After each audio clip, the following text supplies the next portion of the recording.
जय श्री कृष्ण दोस्तों, मैं निकिता ब्लेसिंग्स टीम उड़ीसा से आप सभी के समक्ष एक बार फिर ब्रह्म ऋषि पितामह पत्री जी द्वारा ध्यान व्याख्या की गई पुस्तक श्री कृष्ण अमृतम श्रीमद् भगवद गीता विज्ञान सार को प्रस्तुत कर रही हूँ।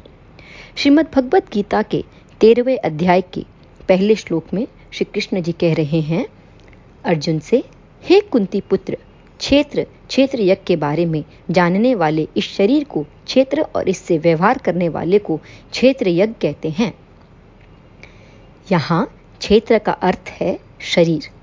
जड़ युक्त शरीर को चलाने वाली जो चैतन्य शक्ति है उसे हम क्षेत्र यज्ञ यानी आत्मा कहते हैं। वास्तव में जीव क्षेत्र यज्ञ ही है, क्षेत्र नहीं है, यानी देह अलग है, हम आत्मा हैं। देह क्षेत्र है तो देही क्षेत्र यज्ञ है। क्षेत्र तो हम खेत भी समझ सकते हैं, जैसे कि खेत में बोए हुए बीज सही समय पर ही फसल के रूप में उगते हैं, उसी प्रकार जीव के कर्मों को भी समय आने पर इस शरीर रूपी क्षेत्र से ही अनुभव होता है।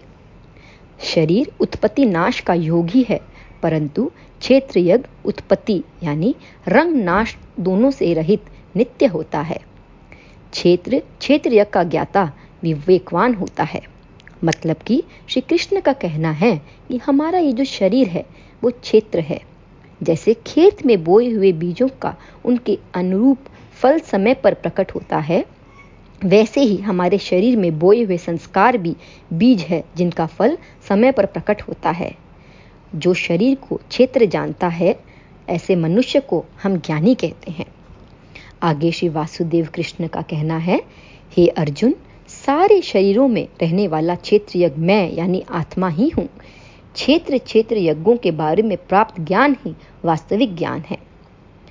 जैसा कि अभी हमने जाना दोस्तों कि क्षेत्र का अर्थ शरीर से है और क्षेत्र यज्ञ आत्मा कहलाता है। देह क्षेत्र है तो देही क्षेत्र यज्ञ कहलाता है। बात बड़ी बारीक है दोस्तों, इसे हमें ध्यान से समझना होगा। हम अपने शरीर से अलग हैं। जो हमारे शरीर में होता है, जैसे कोई विकार, तो उसका असर हम पर पड़ता है, इसीलिए भी हम क्षेत्र यज्ञ हैं। जैसे कि खेत में खाद, बीज और पानी डाला जाता है तो उसका असर फसल पर पड़ता है, ऐसा ही हम जो भी अपने शरीर के साथ करते हैं उसमें अच्छे बुरे संस्कार डालते हैं तो उसका असर हम पर, हमारे कर्मों पर जरूर पड़ता है। समस्त प्राणियों में रहने वाला क्षेत्र यज्ञ परमात्मा ही है। आत्मा परमात्मा समान ही है। इस प्रकार का ज्ञान ही सही ज्ञान है। ऐसा प्रत्येक साधक को ज्ञात करना होगा। सारे शरीरों में रहने वाला क्षेत्र यज्ञ मैं ही, अर्थात समस्त प्राणियों में जो जीवात्मा है वह परमात्मा से अभिन्न है, यही अर्थ होता है। श्रीमद् भगवद गीता के 14वें अध्याय के 5वें श्लोक में श्री कृष्ण भगवान यह उपदेश दे रहे हैं, हे महाबाहो, प्रकृति से उत्पन्न सत्व रजो तमो गुण नाश रहित जीवात्मा को शरीर में बांधते हैं।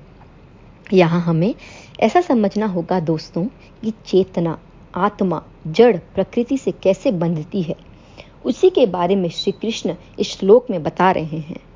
प्रकृति गुण 3 तरह के होते हैं, जैसे सात्विक गुण, राजसिक गुण और तामसिक गुण।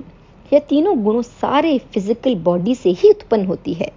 इन तीनों गुणों के कारण ही अविनाशी जीवात्मा विनाशी शरीर से बंधा रहता है। वास्तव में गुणों का प्रत्येक रूप से कोई अस्तित्व नहीं है। सारे गुण हमारे मन के ही उपज होते हैं। अनेक प्रकार के संदर्भों में अलग अलग मानसिक परिस्थितियां ही इन गुणों के रूप में जन्म होते हैं। जब जो गुण उत्पन्न होता है उसके अनुसार हमारा मन बदलता रहता है।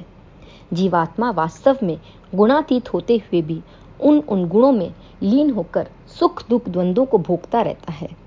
उनके अनुभव ही संस्कारों गंधों की सृष्टि करते रहते हैं। फलस्वरूप हमारे अनेक जन्म होते हैं और इस बंधन में हम उलझते चले जाते हैं। अर्थात हम ही हमारे वास्तव में सृष्टि करता है। We create our own reality, ये हमें भली भांति समझना होगा। श्री कृष्ण भगवान कहते हैं, हे अर्जुन, सत्व गुण के कारण सुखाशक्ति, रजोगुण के कारण कर्मा शक्ति, तमोगुण ज्ञान को ढककर प्रमाद उत्पन्न कर जीवन को बांध रहे हैं। हमारे गुरु पत्री जी हमें यह समझाना चाहते हैं कि प्रकृति से उत्पन्न गुणों से मनुष्य हमेशा बंधन में बंधा जा रहा है, चाहे वो सत्व गुण हो, रजोगुण हो या फिर तमोगुण हो।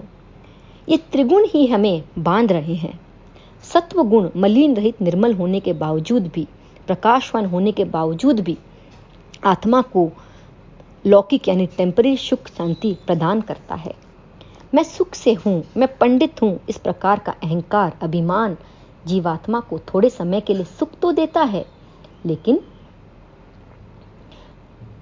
इस बंधन में बंधा रहता है। आत्मज्ञान साधन में जीवन मुक्ति स्थिति के लिए रुकावट पैदा करता है। रजोगुण के कारण अत्यधिक तीव्र इच्छाएं हमें पैदा होती है। हमें जो अप्राप्य है उन पर हम इच्छा करने लगते हैं, जो प्राप्त है उससे हम अटैच होने लगते हैं और कई कई कर्म करके जीवात्मा को और अधिक गहराई में हम बांधते रहते हैं। तामस गुण के कारण अच्छे बुरे का विचार का ज्ञान हो जाता है, जैसे आलस हो, अति निद्रा हमें घेर लेता है। अज्ञान जनित तमोगुण अविवेकी बनाकर आत्म सत्य को पूरी तरह ढककर जीव को बांध देता है। परिपूर्णत्व के लिए यानी कंप्लीटनेस के लिए सुगुणों के कारण या दुर्गुणों के कारण बंधन नहीं रहना चाहिए। जैसे कि एक एग्जाम्पल के तौर पे हम समझते हैं दोस्तों, जंजीर चाहे वो सोने की बनी हो या चांदी की, आखिर जंजीर ही रहेगा, वो आभूषण नहीं कहला जाएगा। उसी प्रकार ये तीनों गुणों भी आत्मा को किसी न किसी प्रकार से बांधते ही हैं। इसलिए सारे गुणों को पार कर अंत में हमें निर्गुणी के रूप में परिवर्तित होना पड़ेगा। श्रीमद् भगवत गीता के 15वें अध्याय के 8वें श्लोक में श्री कृष्ण जी कह रहे हैं अर्जुन से, जिस प्रकार वायु गंधों के एक स्थान से दूसरे स्थान की ओर लेकर जाता है, उसी प्रकार जीवात्मा मन इंद्रियों के गंधों को लेकर इस शरीर को त्याग कर दूसरे शरीर को प्राप्त करती है। इसका अर्थ यह है दोस्तों, भौतिक शरीर यानी फिजिकल बॉडी के इंद्रिय कई विषयों को मन में पहुंचाते रहते हैं। मन जो है बुद्धि के अनुसार, अपने विवेक के अनुसार उन विषयों का अनुभव करता रहता है। उन अनुभव के सारे ज्ञान को संस्कारों के रूप में मन अपने आप में उसको जमा कर लेता है। गंधों के रूप में जो है, इनका कोई रूप नहीं होता।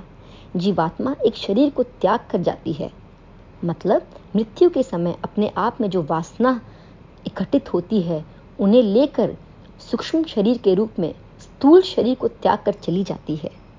यही संस्कार गंध ही आगे के जन्मों में गुणों के रूप में हमें प्राप्त होता है।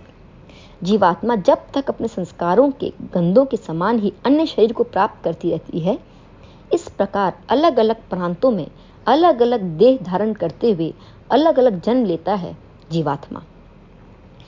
इसीलिए जीवात्मा स्वयं आत्म परिणाम कर्म से सक्रम रूप से ऊंचा उठने के लिए निरंतर प्रयास करती रहती है। अंत में श्री कृष्ण भगवान अर्जुन से यह वार्तालाप कर रहे हैं कि जीवात्मा देह में गुणों से युक्त होने पर विषयों का भोग करते समय, शरीर को छोड़कर जाते समय केवल ज्ञान चक्षु युक्त ज्ञानी ही जान सकते हैं, अन्यथा अज्ञानी इन विषयों को नहीं जान सकते।